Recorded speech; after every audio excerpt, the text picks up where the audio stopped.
కార్తీక పురాణం 13వ అధ్యాయం కన్యాదాన ఫలము.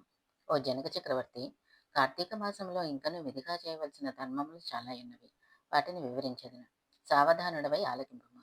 కార్తీక మాసంలో నదీ స్నానం ముఖ్యం. దానికంటే ఒక పేద బ్రాహ్మణుని కుమారునకు ఉపనయనము చేయటం ముఖ్యము.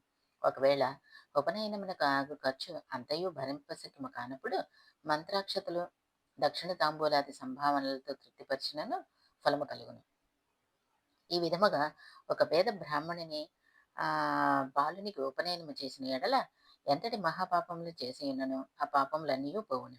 ఎన్ని నూతులు తటాకములు ద్రవించినను పైన చెప్పినట్లుగా ఒక బ్రాహ్మణ బాలునికి ఉపనయనం చేసినందువలన వచ్చే ఫలము నాకు సరితూగవు. అంతకన్నా ముఖ్యమైనది కన్యాదానము. కార్తీక మాసమందు భక్తి శ్రద్ధలతో కన్యాదానము చేసిన ఎడల తాను ధరించుటయే కాక తన పితృదేవతలను కూడా ధరింపజేసిన వాడను. ఇందులో ఒక ఇతిహాసం కలదు చెప్పాను, శ్రద్ధగా ఆలకింపు. సువీర చరిత్రము. ద్వాపర యుగములో వంగదేశంలో గొప్ప పరాక్రమవంతుడు సూర్యుడు అయిన సువీరుడు అని ఒక రాజుండు. అతనికి రూపవతి అను భార్య కలదు. ఒకసారి సువీరుడు శత్రురాజులచే ఓడింపబడిన వాడై భార్యతో అరణ్యమునకు పోయి ధనహీనుడై నర్మదా నదీ తీరమందు ఒక పర్ణశాలను నిర్మించుకొని కందమూల ఫలాదులను భక్షించుచు కాల్మ గడుపుచుండెను. కొన్ని రోజులుగా అతని భార్య ఒక బాలికను కనెను. ఆ బిడ్డను అతి గారాభంతో పెంచుచుండిరి. క్షత్రియ వంశమునందు జన్మించిన ఆ బాలిక ఆహారాది సదుపాయములు సరిగా లేకపోయినప్పటికీ శుక్లపక్ష చంద్రుని వలె దినదినాభివృద్ధి నందుచు అతి గారాభంతో పెరుగుచుండెను. ఆమె చూచి వాళ్లకు కన్నుల పండుగగా ముద్దులకు మాటలతో చాలా ముచ్చటగా ఉండెను. దినములు గడిచిన కొద్దీ ఆ బాలికకు నిండి యవన దశ వచ్చిన. ఒక దినము వానప్రసన్న కుమారుడు ఆ బాలికను గాంచి ఆమె అందచందములకు పరవశుడై ఆ బాలికను తనకించి పెళ్లి చేయమని రాజును కోరాను.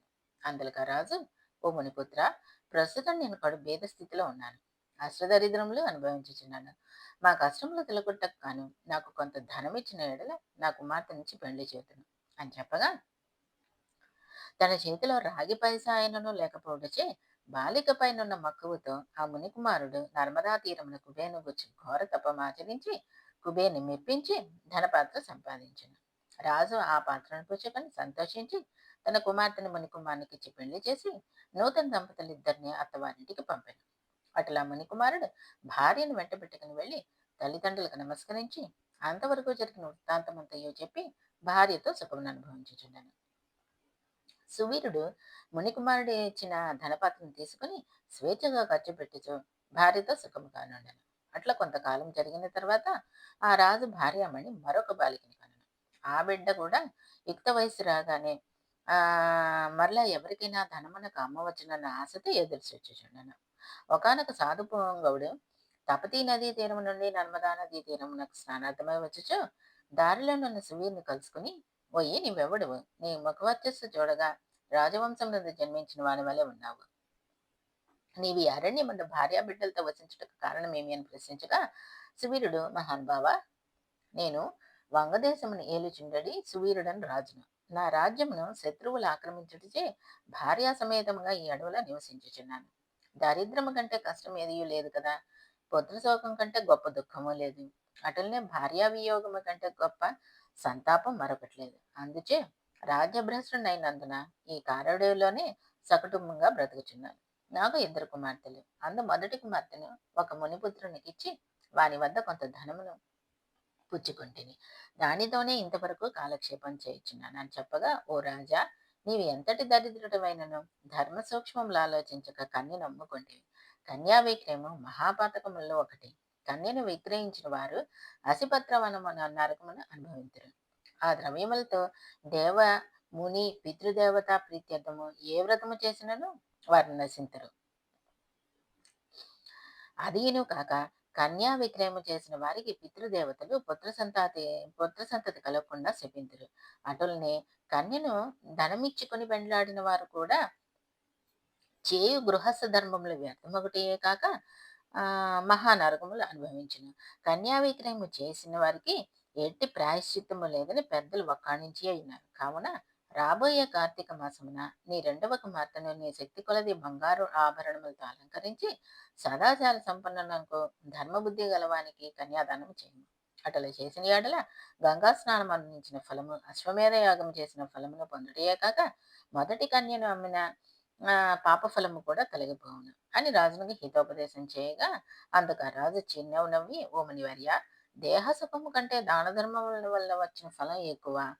తాను బ్రతికుండగా భార్యా బిడ్డలతోనూ సిరి సంపదలతోనూ సుఖముగా ఉండక, చనిపోయిన తర్వాత వచ్చుడు ఏదో మోక్షం కొరకు ప్రస్తుతమున్న అవకాశముని చేతులారా జార విడవమంటారా? ధనము బంగారము గలవారే ప్రస్తుతం లోకంలో రాణింపగలరు. కానీ ముక్కు మూసుకుని నోరు మూసుకుని బక్కచిక్కి శల్యమై ఉన్న వారిని లోకం గుర్తిస్తుందా, గౌరవిస్తుందా? ఐహిక సుఖములే గొప్ప సుఖములు కాన, నా రెండవ కుమార్తెను కూడా నేను అడిగినంత ధనము ఎవరిద్దరో వారికే ఇచ్చి పెళ్లి చేయదును కానీ కన్యాదానం మాత్రం చేయను అని కచ్చిగా నుడివండి. ఆ మాటలకు సన్యాసి ఆశ్చర్యపడి తన దాన్ని తాను వెడలిపోయింది. మరికొన్ని దినములకు సువీరుడు మరణించింది. వెంటనే యమభటులు వచ్చి వాడిని తీసుకొని పోయి యమలోకములో అసిపత్రవనమున నరక భాగమున పడవేసి అనేక విధములుగా బాధించింది. సువీర్ని పూర్వీకుడైన శృతకీర్తి అను రాజు ధర్మయుక్తంగా ప్రజలను పాలించి ధర్మాత్ముడై మృతి చెందిన పిమ్మట స్వర్గమందు సర్వసౌఖ్యములు అనుభవించుచుండెను. సువీరుడు చేసిన కన్యా వైక్రయం వలన ఆ శృతకీర్తిని కూడా యమకింకర్లు పాశములతో బంధించి స్వర్గము నుండి నరకమునకు తీసుకువచ్చింది. అంతటా శృతకీర్తి, నేను ఎరుగున్నంత వరకును ఇతరులకు ఉపకారం చేసి దాన ధర్మాదులు యజ్ఞయాగాదులు అందించిండాను, నాకే దుర్గతి ఎలకలగను అని మనవనంద అందుకుని నిండు కొలువు తీరి ఉన్న యమధర్మరాజు కడికేగి నమస్కరించి, ప్రభు, మీరు సర్వజ్ఞుడు, ధర్మమూర్తి, బుద్ధిశాలి, ప్రాణికోటి ఉన్నంత వరకు ప్రాణికోటిని అంతను సమంగా చుచ్చుచుందువు. నేను ఎన్నడూ ఏ పాపము చేసి ఉండలేదు. నన్ను స్వర్గలోకం నుండి నరకమును తోడ్కొని పోవటం కారణమేమి, సెలవిండి అని ప్రాధేయపడ్డాను. అంత యమధర్మరాజు శృతికీర్తిని గాంచి, శృతికీర్తి, నీవు న్యాయమూర్తివి, ధర్మజ్ఞుడు, నీవెటువంటి దురాచారములు చేసి ఉండలేదు. అయిననేమి, నీ వంశీయుడు సువీరుడు తన జ్యేష్ఠ పుత్రికను ధనమునకు ఆశించి అమ్ముకొనెను. కన్యను అమ్ముకునే వారి పూర్వీకులు ఇటు 3 తరాల వాళ్ళు, అటు 3 తరాల వాళ్ళు. ఎంతటి పుణ్య పురుషులైనప్పటికీ నరకము అనుభవించుటయే కాక నీచ జన్మలు కూడా ఎత్తవలసి ఉంటుంది. నీవు పుణ్యాత్ముడవనియు ధర్మాత్ముడవనియు నేను ఎరుగుదును కాన, నీకు ఒక ఉపాయం చెప్పను. నీ వంశీయుడకు సువేర్ణకు మరి ఒక కుమార్తె కలదు. ఆమె నర్మదా నదీ తీరమున తన తల్లి వద్ద పెరుగుచున్నది. నా ఆశీర్వాదం వల్ల నీవు మానవ శరీరము దాల్చి అచ్చటకు పోయి ఆ కన్యను వేద పండితుడు ఆ, శీలవంతుడు అగు ఒక విప్రునకు కార్తీక మాసమున సాలంకృతముగా కన్యాదానము చేయించు. అటులు చేసిన ఎడల నీవు నీ పూర్వీకులు సువీరుడు మీ పితృగణములు కూడా స్వర్గలోకమునికి ఏగుదురు. కార్తీక మాసంలో సాలంకృత కన్యాదానము చేసినవాడు మహాపుణ్యాత్ముడవును. పుత్రికా సంతానము లేనివారు తన ద్రవ్యములతో కన్యాదానము చేసినను, లేక విధి విధానముగా ఆబోతునకు వివాహము నచ్చినను కన్యాదాన ఫలమబ్బును. కనుక నీ వెంటనే భూలోకమునికేగి నేను తెలిపినట్లుగా చేసిటివని ఆ ధర్మకార్యం వలన నీ పితృగణము తరింతురు, పోయిరము అని పలికిను. శృతకీర్తి యముడికి నమస్కరించి సెలవు తీసుకుని నర్మదా తీరమున ఒక పన్న కుటీరంలో నివసించిన సువీని భార్యను కుమార్తెను చూసి సంతోషపడి ఆమెతో యావత్తు విషయములు వివరించి కార్తీక మాసమున సువీని రెండవ కుమార్తెను సాలంకృత కన్యాదానం వివాహం చేశాడు. అట్లా కన్యాదానం చేయటం వల్ల సువీరుడు కూడా పాప విముక్తుడై స్వర్గలోకంలో ఉన్న పితృదేవతలను కలుసుకున్నాను. కన్యాదానం వలన మహాపాపములు కూడా నాశనమగును. వివాహ విషయంలో వారికి మాట సహాయం చేసినను పుణ్యము కలుగును. కార్తీక మాసమున కన్యాదానము చేయవలయునని దీక్షభుని ఆచరించిన వాడు విష్ణు సాన్నిధ్యమును పొందును. శక్తి కలిగి ఉండి ఉదాసీనత చూపువాడు శాశ్వత నరకమునికి ఎగును. ఇట్లు స్కాంద పురాణాంతర్గత వశిష్ట ప్రోక్త కార్తీక మహాత్మ్య మందలి త్రయోదశాధ్యాయము 13వ రోజు పారాయణము సమాప్తం. ఓం నమ శివాయ.